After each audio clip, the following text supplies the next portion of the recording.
Alright, we're back for more Leviathan. I am YourGibs, and we are still in the archives.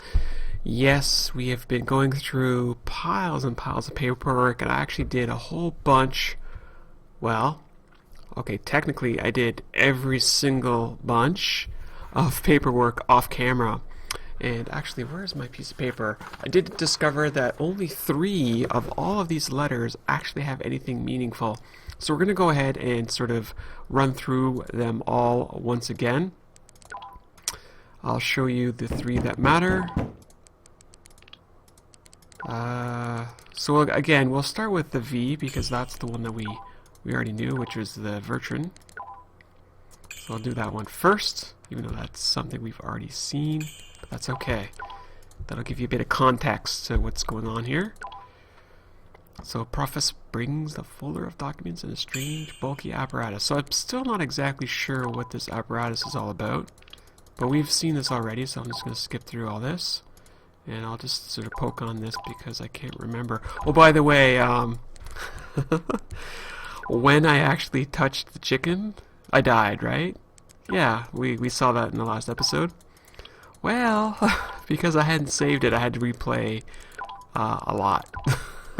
So anyways, I won't be touching that chicken anytime soon, that is for sure. So this is just basically us going through here, and we're kind of learning that our father committed suicide. But we do need to find out about the promissory notes and the debt that our family has accumulated. So the next sort of obvious choice is Orvood. I'm not sure if that's how you pronounce it, but that's how I pronounce it. So that's here. So we'll go ahead and get the O. Let's see here. Oh, there we go. Oh. Prophus goes to the documents. After a while, the archivist comes back with a pile of paper. So we haven't seen this. Here it is. Orvood. I have to see if there is anything important to investigate. There's a large book in this folder with the pretentious name Dedication of the Undedicated, the Orvood Family Curse. And here's a document labeled Sales Agreement. So we got 3 to play with here. It looks like this book was printed using Orvood printing press. The Orvood's crest is embossed on the front cover. Let's see what it says. Oh, is it really going to be 15 lines of text? Okay, go Gibbs, go. In this world, there are words that always cultivate knowledge that are available to only a few, even if they are not kept secret. The story you will read are such words. Keep them to yourself. Once upon a time, when the dawn's light had just risen above the Leviathan, and the temple of the every god was just built, our first patriarch, Austin Orvood, approached the Cohens of the temple. He asked the Cohens to give him secret power. He pleaded night and day and promised them a great reward, and the Cohens consented. Unknown to the people, a ritual was performed. Austin Orvood drank the boiling blood of the Leviathan itself, and a shadow was born from its whirling darkness. A shadow was born from the darkness? Really? What does that even mean? Our patriarch lived in the temple many years, and he left a completely different person. When he returned, Austin gathered members of every family to his house and made them drink his blood. All who drank of the patriarch's blood gained secret power, some of the power that Austin received in the temple. Protectors appeared behind their backs, half-demon shadows that exposed the dark side of their masters' souls. From that moment on, families would ascend dramatically only to experience a terrible downward soon afterward. The Cohens were faithful. The Orvoods received the power that the patriarch asked for, but power at what price? It turned out that slowly the shadows started to cloud their masters' minds. They would whisper terrible things by wailing about being mighty, filling rivers of blood, and ruling all creatures. The Orvoods slowly went mad, and the patriarch was more so than anyone. The Orvoods started a war against the other families, trying to take all the power for themselves. The bloody uprising lasted 7 years until finally the Orvoods were defeated. Austin Orvood was beheaded at the foot of the tower. The whole family was overthrown at the foot of the tower. The Orvids were thrown out of the council, expelled and cursed. Of all the great families, only one was not afraid to lend a helping hand to the outcasts. The Bly family came to the fallen families' defense and made the Orvoods their vassals. The Blyes and the Orvoods are even now connected.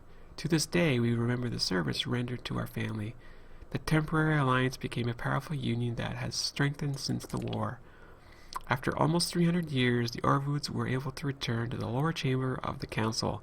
The cautionary tale of the shadows finally became no more than a story. I don't think it's no more than a story. I think it's real. There are dozens of pages more to read that talk about the mutual relationship between the Blyes and the Orwoods. It seems I learned something important. Orwood has some kind of shadow, a demon-like creature that he inherited. I thought of that night when my mother was killed. I'll always remember that there was 2 killers, but now everything is falling into place. Orwood wasn't alone that night. He came with his shadow. Oliver notices a brown bag filled with papers mixed with Orwood documents. Oliver opens the bag and some documents and newspapers clippings fall out of it. Odo claims that his lost son was strangled. What's this for? The only heir to the Kraftberg family was found dead. Here's some more names. The documents were talking about some children. Odo, Kraftberg. I don't understand what relation Orwood has with these documents. Okay, so let me just write this down here. So we had Bly. We had Odo, or Odo, or whatever. And then we have Kraftberg.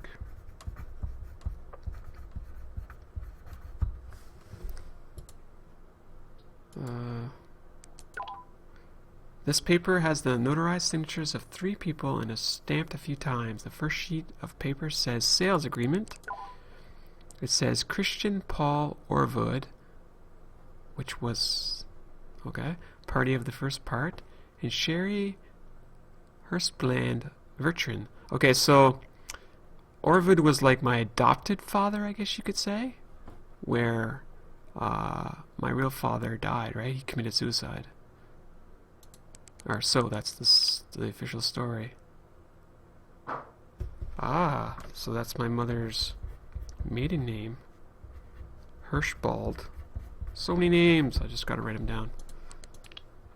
The object of the transaction is the right to adopt Oliver Vertran, the son of Roger Vertran and Sherry Vertran. What?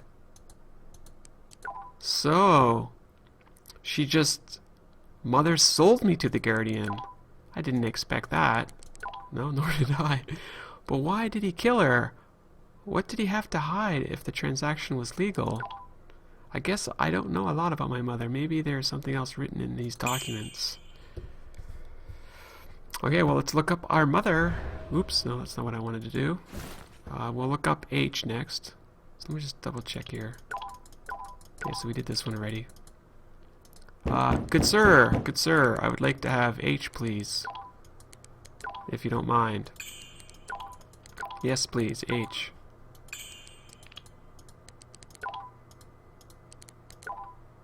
Aha! Look what we found, everyone. Based on the agreement found in Orwood's folder, my mother had a last name of Hirschbald. Maybe some of the documents that I find here will tell me something. Strange. I never even thought about which family my mother belonged to. We never met her relatives, and I never even heard about them. Maybe our family's relationship wasn't as rosy as I thought it was back then. The Hirschbald letters were in a white folder. Is there anything in here that's worth looking at? These folders are similar to a dossier. Famous names are on the front pages. Triborg, Lesfrude. This folder is signed Vertran. I wonder what's in it. Oliver opens the file with the cover that's signed Vertran. It is a dossier. There's a photograph on the first page of my father when he was young and had short, stiff hair. Vertran's main source of income: hunting demons, sorcery, magic, mining, and other work with amber. There's a small clipping from some book laying here. Amber is a very important part of the Vertran business. They say that the family has a special way of working with the stones.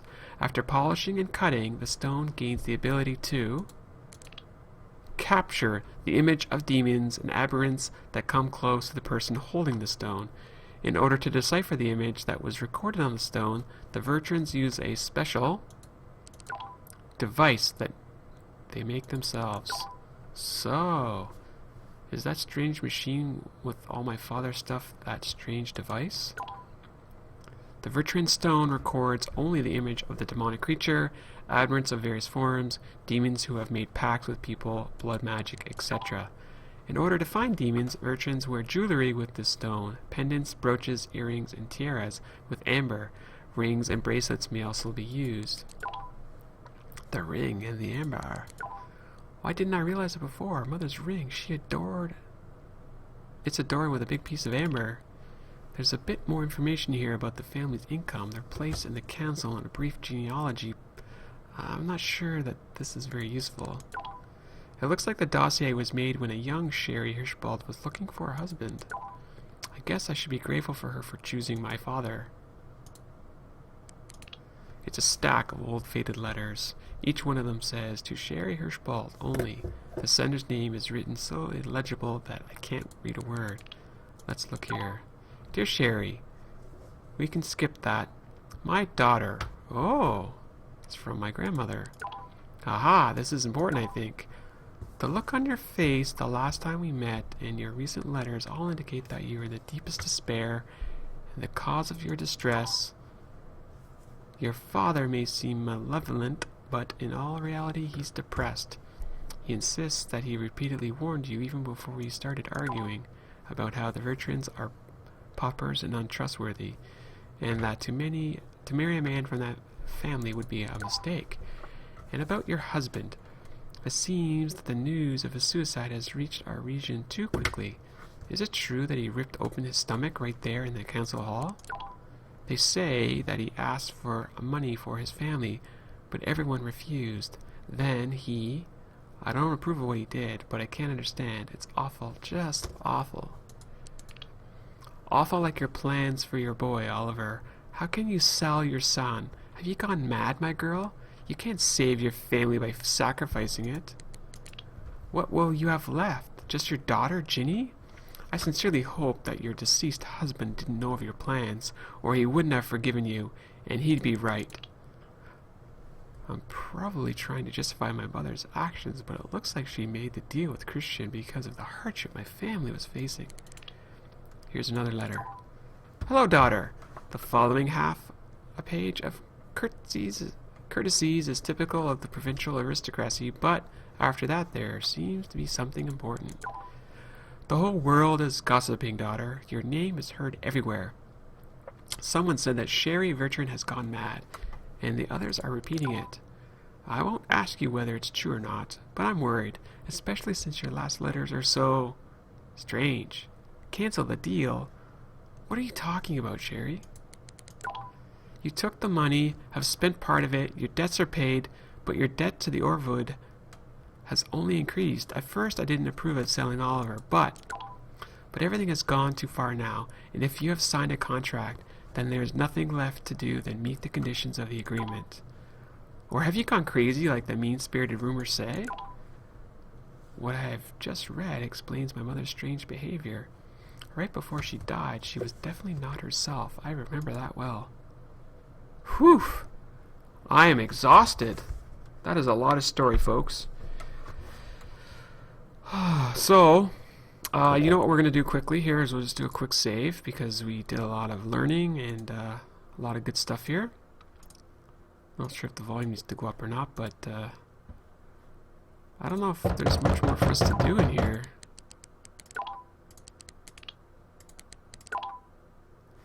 We can quickly look at the Blythes. See what we have there. I don't think there'll be anything though. And then we'll look at the Odus. So there's nothing here, I don't think. No, okay. I think we've looked at everything. The only issue I have is I don't know how to get out of here. Leave. Really? Really? See, I'm not exactly sure how I'm supposed to escape from here. Oh boy, the photographs.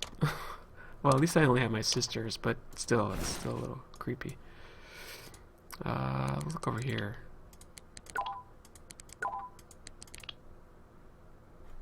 I think we already did this, right? Alright, so we don't want to get into that business there. Oliver knocks at the door! I don't know if I have to go through these other family names here, but we'll try Odu. It's gonna be on the next page, I'm sure of it, yeah. Aha!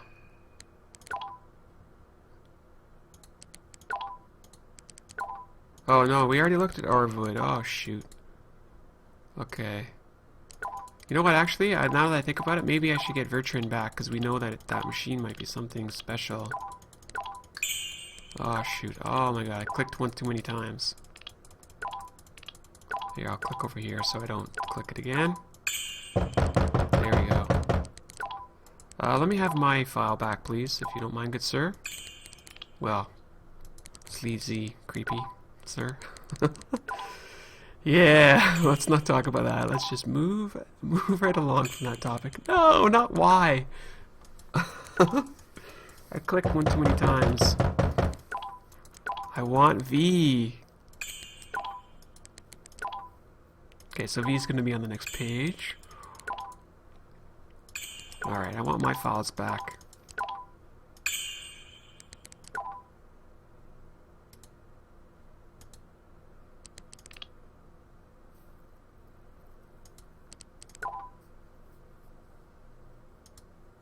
Okay, so how does that help me?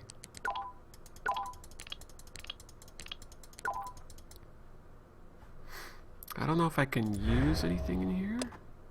Where's the ring?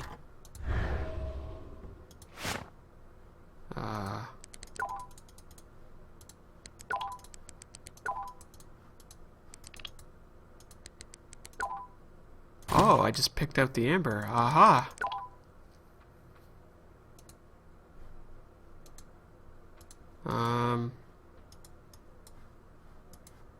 What am I doing here?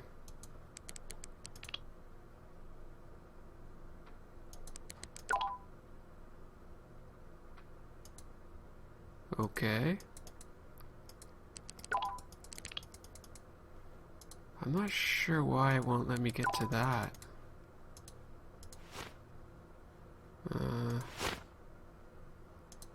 How do I grab this, though?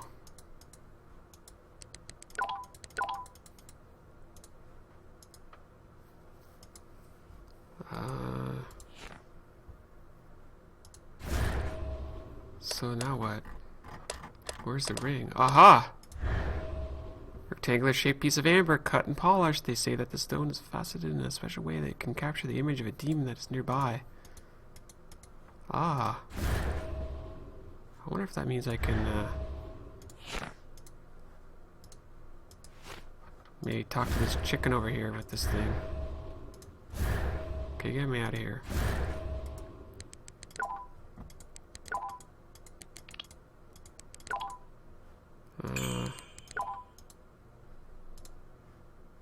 So now what do I do?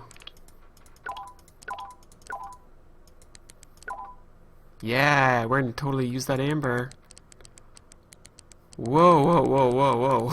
What are we looking at here? That looks wrong. She's getting strangled.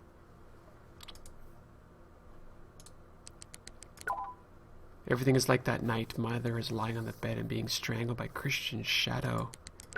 I'm sure that mother was killed by the shadow. The silhouette of the murderer is blurry, but the silhouette of my mother is imprinted quite clearly. There can only be one explanation. The imprint of the murderer looks blurry, because in real life, the murderer really does look like that. I've got you now, Christian, and your damn shadow, too. This is what happened. It all started when my parents got into debt. These receipts I found in my father's papers are sufficient evidence of that. Our family is impoverished. Mother and father tried to get money. Father borrowed gold from other nobles, but mother chose another path. Mother made a deal. She found a man who would pay her a large sum of money to have the right to become my guardian. That's how these adoption papers appeared. I'm sure that she did this with the best intentions. Most likely my mother thought she was saving our family from disgrace and poverty. She was obviously afraid of telling father that it would be given to another family. But eventually, that was what killed her. It says in the death certificate that father killed himself, and understand why he made that decision. And so, the money disappeared and the debts grew. Eventually, even the most generous noble stopped lending him money, and not seeing any way out, went to the council to ask for a loan. Father was a proud man. He may have been able to bear being publicly humiliated if it had some result, but he was rejected on the council steps and killed himself. I still remember the lines from the strange, disturbing message. Someone said that Sherry Vertran went crazy. That's what happened. Now that I'm grown, I clearly understand that mother went crazy, and I have no idea what was going on in her frenzied mind. Based on the letter, she backed out of the deal, and that was what motivated the murder. Maybe my guardian didn't want to kill her. If the book that I found with the Orvid documents is correct, the Shadow could have dealt with mother without Christian's intervention. On the other hand, this makes him less guilty of the crime. But on the other hand, through history with the Shadows has been forgotten some, and if I make the crime public, then it will shatter Orvid's power forever. I'll bet you, Christian, that you didn't know it would end this way. I swore long ago that I'd bring you to justice as soon as the right moment came along, and that moment has come. The only thing that I still haven't figured out is the documents that I found in the leather bag. What would the Orvids want with all those children? Hey, are you asleep? Huh? You're just sitting there with your eyes closed and mumbling. You haven't been drinking, have you? If you have, then get out. If you even think about dying here, I'll kill you.